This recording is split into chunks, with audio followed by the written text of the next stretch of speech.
Good evening, and welcome back. Drift with me tonight to East Milton, Florida, Santa Rosa County, where a quiet neighbor's kitchen became the beginning of an end, and the tide beneath the Pensacola Bay Bridge kept the rest of the secret. But not for very long.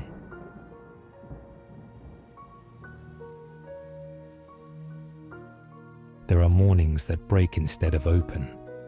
That day began with a broken window and a call for help. Patrol lights painting the siding with alternating red and blue. The street was ordinary in the way of Florida neighborhoods, where the sea is a rumor and the air tastes faintly of iron and salt. Cynthia Campbell stood in her doorway, doing everything right, answering questions, pointing out the damage, holding herself together, because that's what the living have to do before the living can get on with the day. And there he was, the neighbor, Norman, present, polite, already on the porch when deputies arrived. People like him are careful with their angles. They tilt toward helpful. They borrow the authority of the uniform by standing near it. They smile without showing their teeth. When the questions ended and the notepads closed, the morning did its best to stitch itself back into something normal. Cynthia had a schedule, a new hire to organize, calls to return. There is a particular kind of bravery that looks like keeping your routine. With patrol cars still idling at the curb, Norman offered coffee. She declined. A minute later, he offered again. She said yes. It was the smallest word, chosen by millions of good people every day as a bridge back to calm.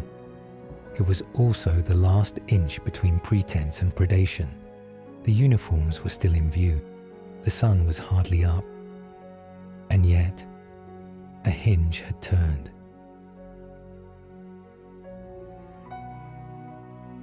Mid-morning, the new paralegal, fresh to the practice, first week's nerves still buzzing, came to the house to find her boss.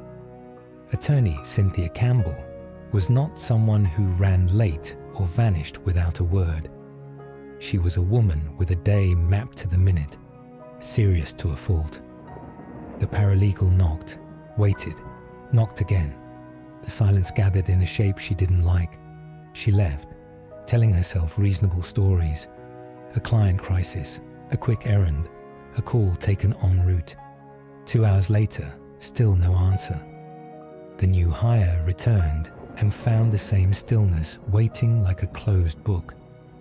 Reasonable stories dissolved. She called the law. There is a particular chill in the moment you make that call, the one where you stop making excuses for the silence and start preparing for it to become a fact. Deputies moved quickly. They filed a missing persons report and then asked the obvious question of the obvious person. Could they look inside the neighbor's home? The last man known to have seen Cynthia, the man the officers themselves had watched speaking with her, the man whose coffee they'd heard her accept in plain sight. Norman Mearle Grim Jr. stalled. Then reluctantly, he let them walk through.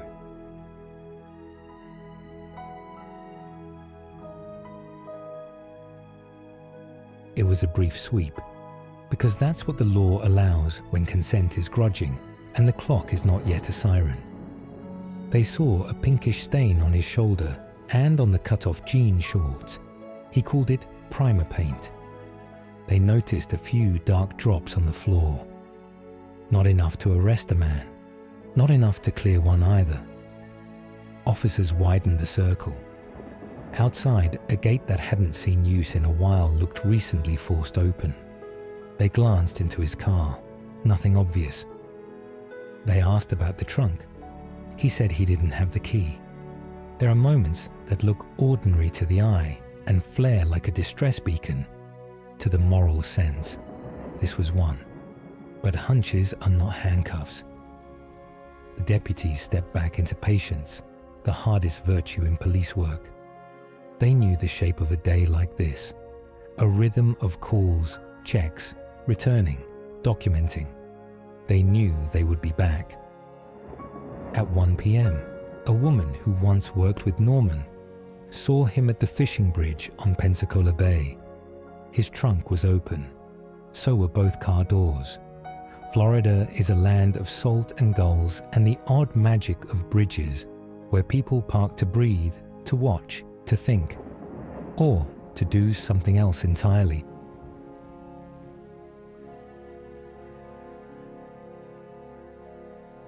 At 3:30 p.m., a fisherman's line snagged something that wasn't the bottom. Not a log, not debris, something that insisted. The wrapped shape surfaced, layered in plastic bags, tape, sheeting, and the world changed for everyone within reach of the news. The tide stepped back. The air stopped babbling. Cynthia had been found, bound and hidden, as if the gulf could be persuaded to erase. There are few scenes so quiet and so loud at the same time. A handful of people on a bridge, a rescue that isn't, the mechanical tenderness of professionals doing the hardest work, lifting a person out of the water as if the water might break her twice. The scene did not need commentary. It needed names. It needed care. It needed the slow precision of truth. Truth arrived with paperwork. It arrived with a warrant.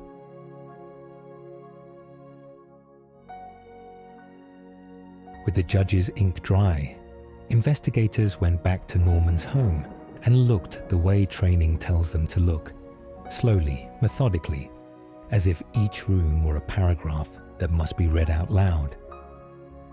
In the kitchen and dining room, they found blood that had been scrubbed but not erased. A cooler yielded bloodied sheets, a claw hammer, a steak knife, and other materials whose banality made them worse. Masking tape, plastic bags, a cut of green carpet. On a coffee cup in his kitchen, they lifted Cynthia's fingerprints, proof that one ordinary gesture had been part of the choreography of a crime. The lab work threaded the fragments together. DNA and fracture matches turned possibilities into sentences, sentences into paragraphs, paragraphs into a story shaped enough to carry into court. Even the brand and feel of the materials wrapped around Cynthia argued quietly in the state's voice, consistent with those in Norman's home. The tide had delivered a body. The house delivered context. Together, they formed a map a jury could read. 4 days after the discovery, Norman Mearle Grim Jr. was arrested out of state and returned to Florida. Courtrooms have their own weather. The light is bright and merciless. Questions are framed like fence lines. Words such as unanimous and aggravating and mitigation appear as if they were carvings you can run your fingers over. The story of Cynthia's last day was told as the law allows, not with howls, not with guesswork, but with timelines, trace, prints, and the stubborn science of who left what where. The state walked the jury from the pre-dawn call to the coffee, from the 2 knocks to the welfare check, from the glimpsed trunk at Pensacola Bay to the wrapped body below, from the warrant to the cooler, from the cup to the DNA to the blood that wouldn't wash away. It was not sensational. A credit to those who tried this case. It was simply relentlessly clear. The defense had choices to make. In the end, mitigation was thin. Norman offered little to pull the scales back from the edge he had brought them to. The jury, 12 people drawn from the ordinary currents of life, listened, returned, and laid down their verdict with the steady finality of a gavel that doesn't need to be loud. Guilty of first-degree murder. Guilty of sexual battery. Unanimous for death, 12-0. On December 21st, 2000, the court pronounced the sentence and added 32 years for the sexual battery. Consecutive to the last breath, the law would one day schedule. If you were there, you remember the silence after the word death. There is nothing like it. It is not applause. It is not shock. It is the quiet of a room realizing it has become a permanent sentence in someone else's story.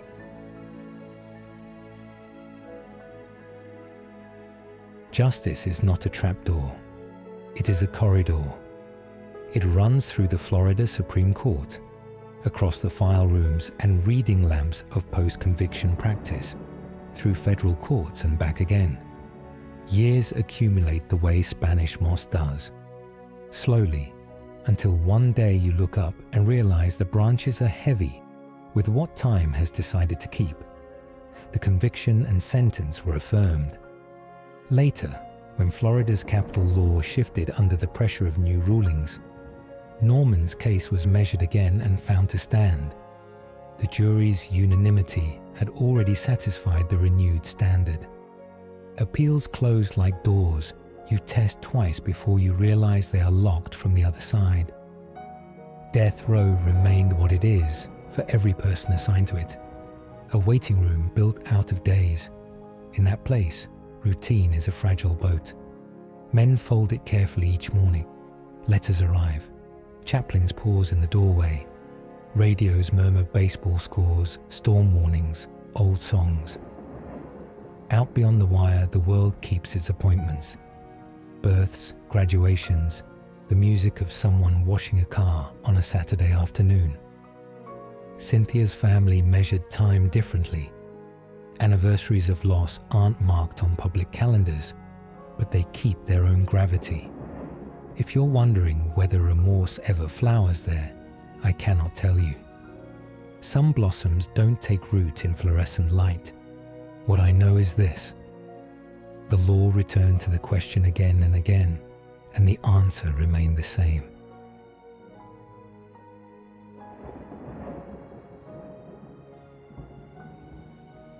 When a governor signs a death warrant, you don't hear the pen from the cell block, but the air changes. Schedules snap into place with the crispness of new paper. 6 p.m., Tuesday. Witness lists, transport, a clock you can see from your bed. Headlines appeared, dockets moved. The state did what the state does when a date is set. It expedited. Lawyers did what lawyers do when the hour is short. They filed. Reporters call families who have run out of words. Advocates arrange themselves on the long, familiar chessboard of Florida's capital machinery, each certain their move was the one that mattered most. And then something unusual happened in a small courtroom where fluorescent light makes everyone look a little tired. Mearle Grim Jr. told the judge he would not fight anymore. He waived the last avenues of litigation, surrendered the last procedural footholds that can, sometimes, slow the metronome of a warrant. The decision didn't boom. It registered as a quiet subtraction. One more motion not filed. One more stay not sought. The legal argument that began the day Cynthia died had dwindled finally to a few remaining pages, and he chose not to turn them. People will argue about what that means. Some will say it is a kind of acceptance. Others will call it convenience or fatigue or a final calculation aimed at controlling the only thing left to control, the end of the story. I don't know. I only know that in the record of these cases, surrender is rare enough to make the room pause. The date remained, October 28th, 2025, 6 p.m., Florida State Prison. The machinery of the state does not change its pace for a man who has stopped running.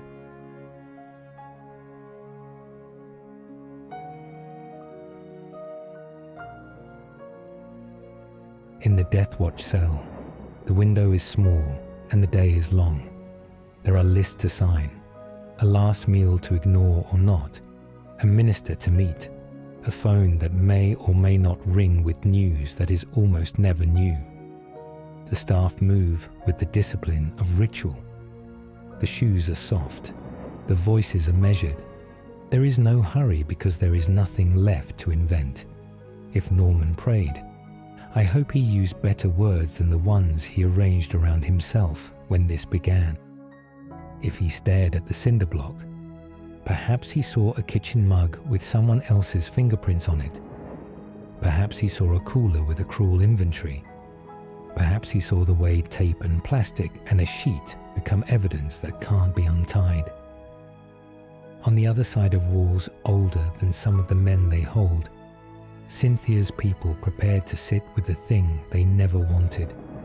The state's answer to the question Norman asked in the worst way imaginable. Every step of the ritual is for them, really, so that someone says with authority and witnesses, we remember what happened. We answer in public. We do not look away. Whether one believes in this answer or not is a separate catechism. But here, in this story, we set down the fact of it because facts have earned their place.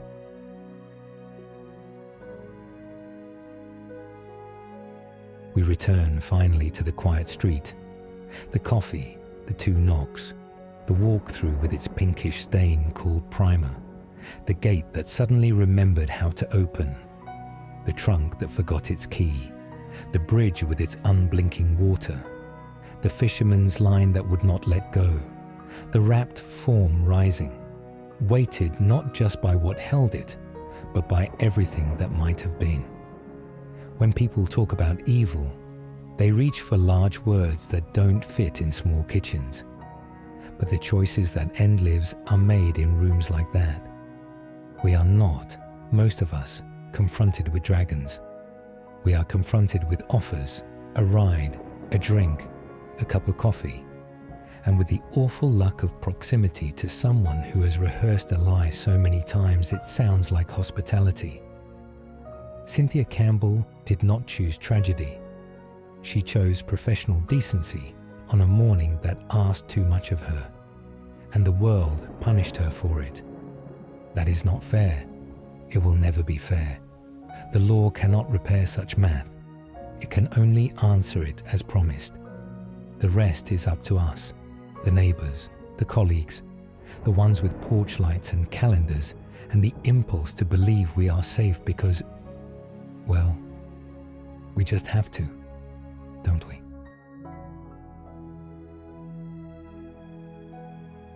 Thanks for listening. This has been Fireside Crime Stories, where the darkest tales are always read by firelight. If you haven't already, subscribe, and before you drift off, toss a little fuel on the fire. Hit that like button, ring that bell, so when the shadows shift again, you'll be the first to know that another fire's burning and another story's being told. Until next time, rest well.